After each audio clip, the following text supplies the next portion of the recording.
Good day, everybody. My name is Gary Newbury. I'm an interim executive with Retail Aid, specialising in retail supply chains and their transformation. And I'm joined with Liza Amlani. Maybe Yep. I can just say a few words, Liza. Yeah, sure. I am a 20-plus year veteran in the retail industry, predominantly working in the merchant buying space, currently a consultant in retail strategy, focusing on merchandise optimization and, of course, future of retail. Excellent. Good. Now, we talked in our first episode together about the big strategy around buying local. We want to sort of keep with that theme over time, because I think this is going to be a theme that's going to become much more apparent in people's thinking, especially in light of what we've seen on the West Coast, what we saw some time ago in Suez Canal, etc., and the spillover from that. Yeah. So maybe you could just take me through what was going on in merchandisers' minds, kind of running into the pandemic, and what I saw merchandisers as sometimes those difficult people upstairs buying stuff to fit in my warehouse. I mean, you're not totally wrong. I wouldn't say merchants that we're a difficult group. I would say that we buy in the traditional sense, where we will go discover product out of curiosity, of course, and market trends. Fair amount of travel involved in the role. Of course, we're talking pre-pandemic, and I wouldn't say the use of data and analytics was as prominent back then, pre-pandemic, as it is today, just because the fact that we need to get closer to the customer, data provides us with so much information. So we're definitely moving into that direction, albeit very slow. So besides the discovery aspect of merchandising, there's a lot of analytics involved when actually planning the assortment, working with product, working with comp shopping, seeing what's new in the market, and of course, building the assortment that is the most relatable and the most engaging to your customer. So that's really the role of the merchant, whether it's e-com, whether it's social shopping through TikTok, or in a physical store. The role is really, truly getting as close to the customer as possible.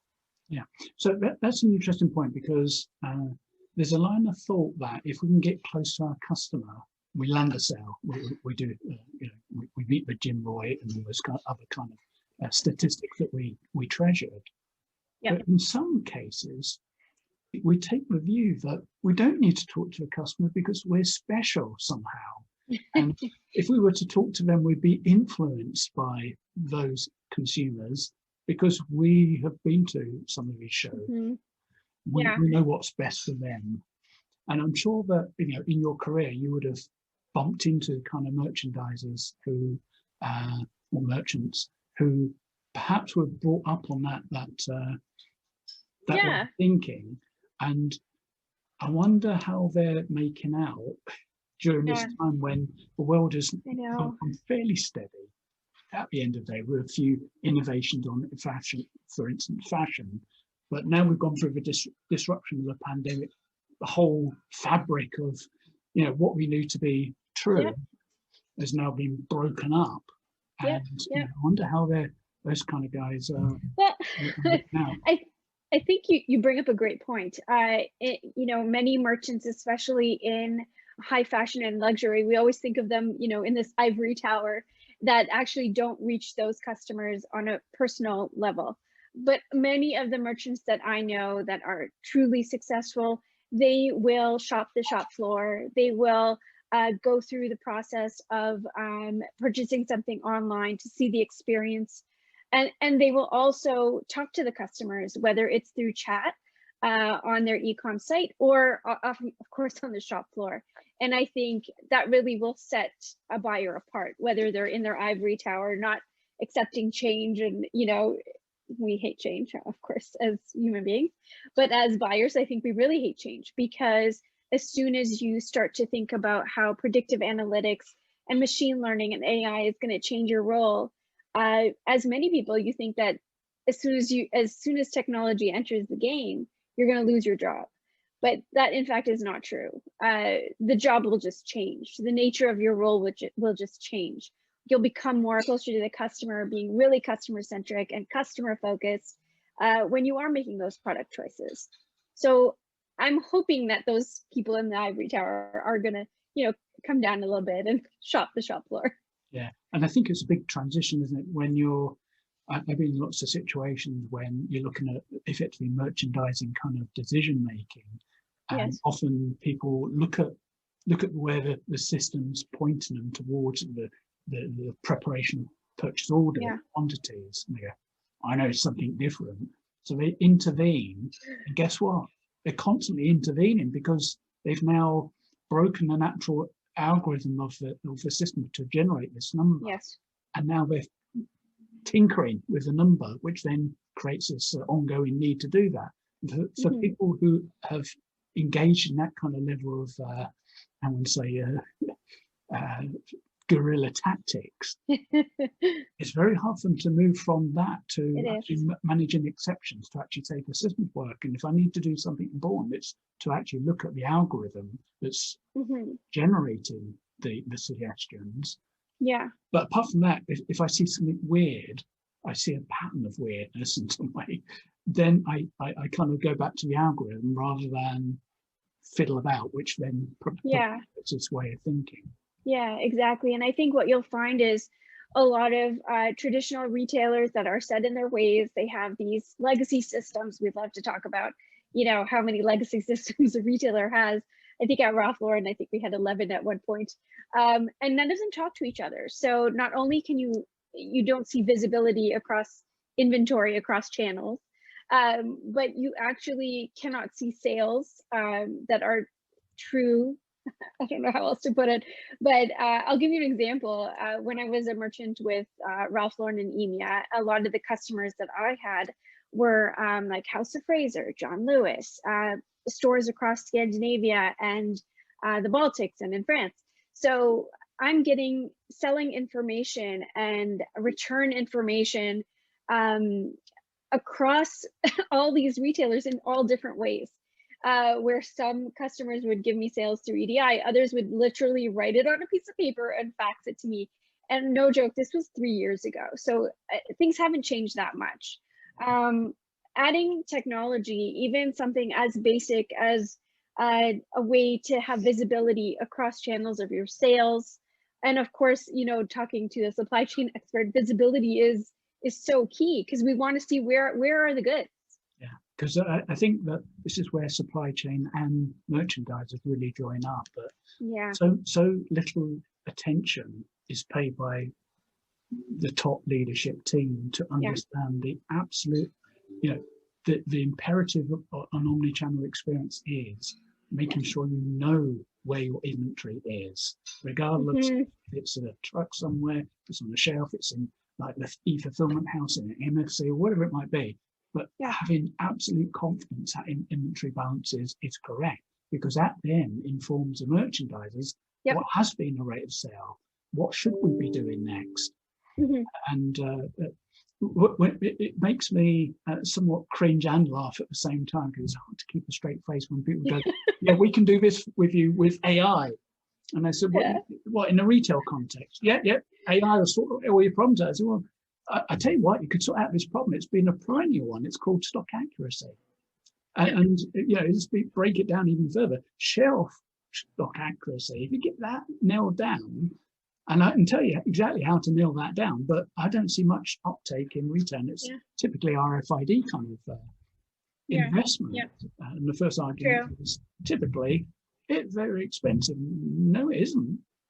Because if you look at the shrink, and look at all the other things that add on to shrink, you can quite easily work yourself up to a 5, 6, 7, 8, 10% of sales are missed because of inventory not being correct in the right place, being accurate. Exactly. And that needs the whole beast of supply chain, of merchandising, of general strategy setting.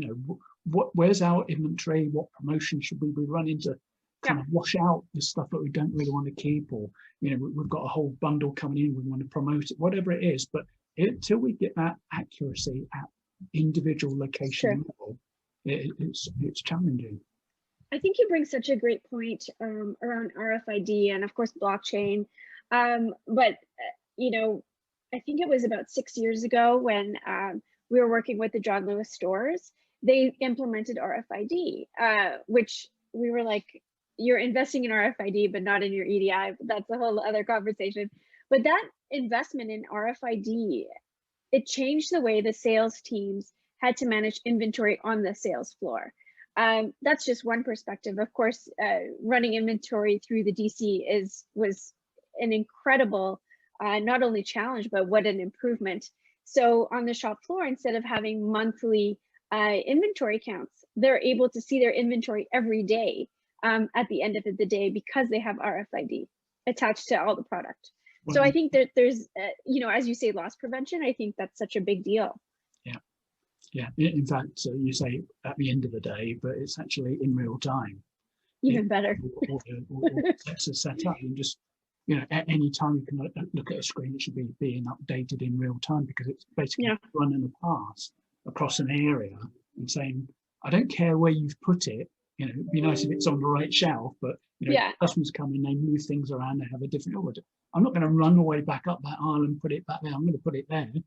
And you're lucky if you get your Tim Hortons empty beaker there as well. But they, it doesn't matter as long as it's in the catchment area. They know where it is, and there are ways of saying if it's in Mrs. Jones' shopping basket, which is moving, it's not counted. But that's a level of complexity. But it's a game changer, though, isn't it? Though technology, I mean, that investment in technology will literally change the way you look at inventory and do your job. You know, to some degree. Yeah, because how many times has a merchant looked at stats and looked at a particular line, and somebody at the store is looking at the line, and you know it's an empty shelf, but on the system it says 10, and they've seen no sales volume. Yeah, that happens every day. It's not selling. I'm going to phone up the supplier and cancel the order. And the store said, if only I could get another, you know, gross of these, I could shift it in a couple of days. What's wrong with those merchants? Yeah, I know. So you can see how it's so important to get the stock accurate, and everybody can join up. You know, we all live in some version of silos, but if we can use inventory to kind of join up how we work, certainly in terms of at times of disruption, we absolutely need accurate stock because it allows us to make really clear decisions regardless of where we sit in the organization. Yeah, and then imagine now where stores are changing the way that they are set up. So for last mile, you're a last mile specialist. So what does that mean for the stores that are becoming dark stores? How, if inventory is not visible, how can they move inventory to let alone to the customer, but across channels if they don't have that visibility?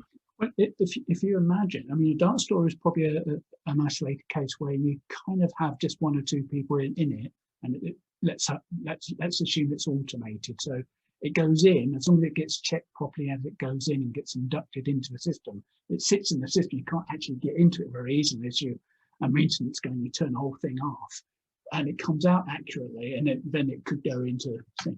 But imagine you're doing in-store picking to satisfy your e-commerce orders. So you look to the shelf, it should be here somewhere. You're looking around, looking for where Mrs. Jones put it. It's nowhere, but I've accepted the customer's order. And there are some odd things about how we look at availability within retail, whether or not we say, here's our assortment. I don't care if it's full or not. You just order, and I measure my availability by how many I didn't ship to you. I mean, that's crazy. But I know on something like Sobeys and Voila, they grey out things that they know they haven't got stock in. But imagine you're trying to pick from an actual store for your e-commerce orders. When a shopper comes in to the store, they make alternative choices. Oh, that's out this week. Oh, I just use that instead. Whereas when you're in e-commerce, it's like, here's the order. Oops, it's an out of stock. Do I need to cross substitute it? And what's the outcome from a cross substitution? And you're behind for Campbell's or whatever it might be. No, the customer didn't like that at all. It's bad enough that you didn't have their stock, and they might have accepted that stock, but a cross substitution can actually go a long way to persuading that customer you don't know what you're doing. Yeah, and I mean, if you're, let's say you're Instacart, how does that come into play? Where the inventory, does it shift and adjust once Instacart actually fulfills the order, or is it happening in real time? Well, on the basis that they haven't got accurate inventory, it's a mad scramble, and they can be, out of stocks. And then maybe, depending on how the interface works with the customer, they can probably phone up the customer and say, look, we're out of stock of tomato soup, but they've got some sour cream. Do you want me to pick one of those up and adjust the paper, or just run it as out of stock and make the customer order again? Yeah, I mean, I definitely have a lot of questions around that space, where you have these new white glove last mile delivery companies popping up. How does their technology interface with a retailer's technology, and do they even need to? I mean, I'm sure that there's a lot of manual, things happening there, but I do wonder. Well, Instacart, it depends on how the retailer may choose to set up and may actually isolate their stock and say, this is what we're putting online, and this is what's going to be filtered through Instacart. Whereas some retailers say, well, it's here. Instacart, take the order, hope it's in as a stock.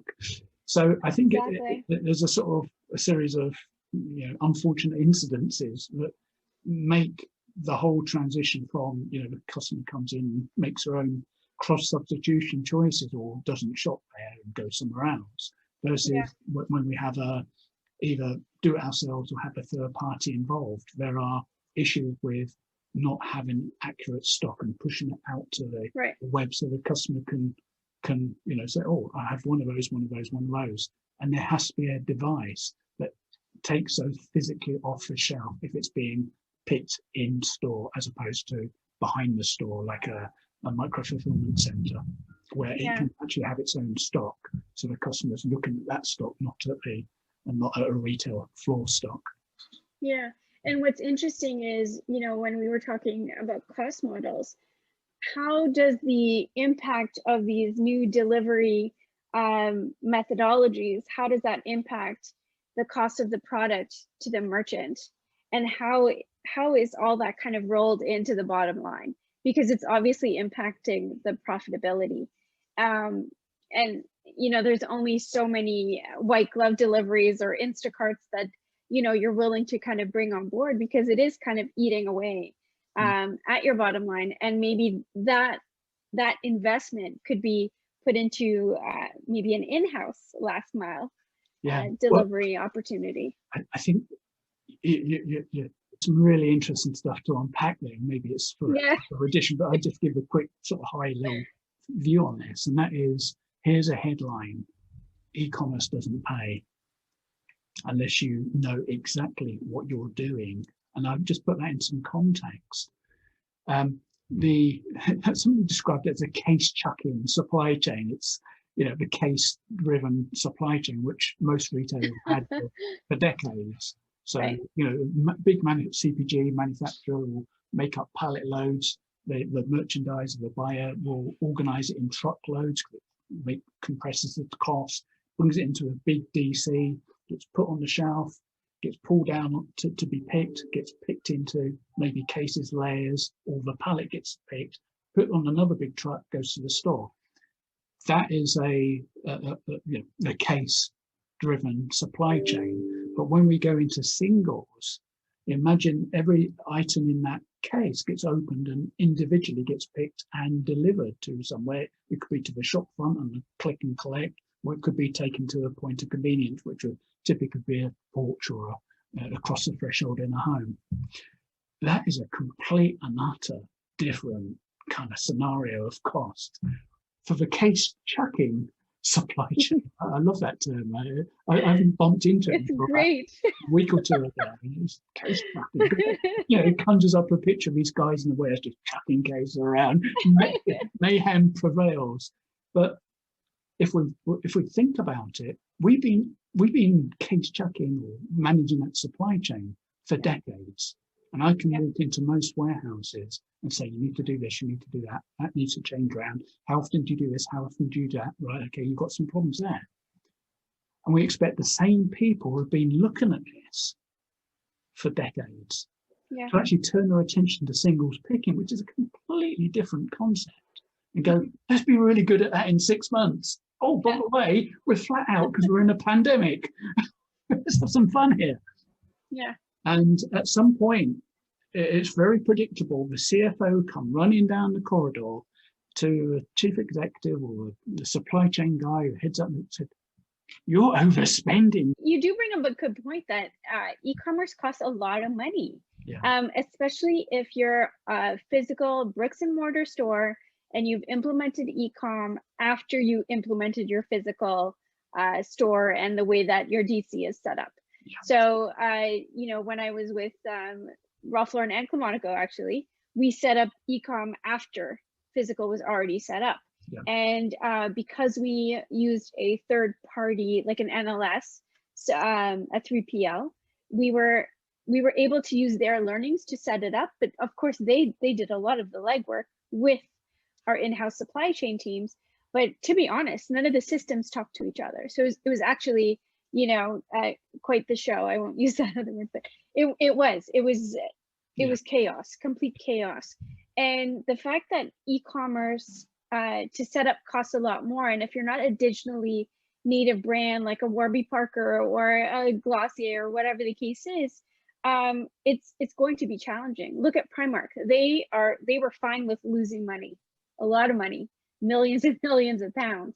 But they were like, no, we're not going to set up an e-commerce, actually.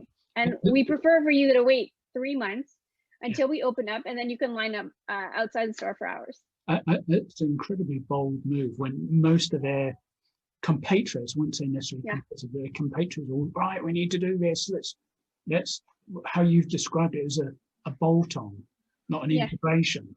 They're two different things. If you integrate your stores and e-commerce as an integrated whole, as a go-to-market proposition, that's a different case than, oh, we've got to do e-commerce, let's bolt it on. All right, guys, right, singles, let's do it. It doesn't go anywhere. And I heard this morning a conversation that you know, one of our biggest retailers is having challenges with their bolt-on e-commerce, digital, call it what you like, but it's not integrated. And it's pretty clear that every time a retailer fails to stand back and go, okay, we know we've kind of got to do this. How do we do it? How do we blend these things? We talk about the customer journey going across channels, because we're still in a channel world in retail. How do we actually unchannel all that and just make it retail? Yeah. Regardless of how the consumer kind of meanders between channels and uses the shopping, the basket as effectively a shopping list. And then when they go and do their shopping, they cancel it. And, you know, there was a time, you know, 5, 6, 7 years ago when people were, why are they missing this? They're just abandoning all their shopping carts. It's because they're using it as a list. Yeah. Oh dear. I feel like you need a whiteboard beside you on this side, and that would be perfect. I feel like I need to visually see this. But anyway, we'll do that another time. Yeah. So we kind of went round the areas, but I thought that your description of merchants and what they have been up to, and what might be in front of them, I mean, the next, perhaps our next conversation ought to be about, you know, where does that all go? You know, what the next may not be obvious, but where are merchants looking towards as we emerge from this kind of paused position that we've been in, where chaos has been let loose on us in terms of demand patterns? We have, if we're in apparel, we're in a very different world. You know, lots of things that we just took for granted have completely been turned on their heads. So I think that would be great to talk about next.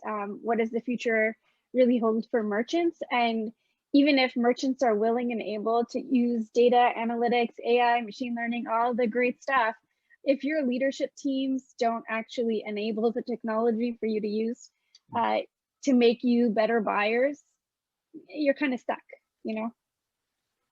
Cool. On that bombshell, I think it's a wrap. Yes, this was great.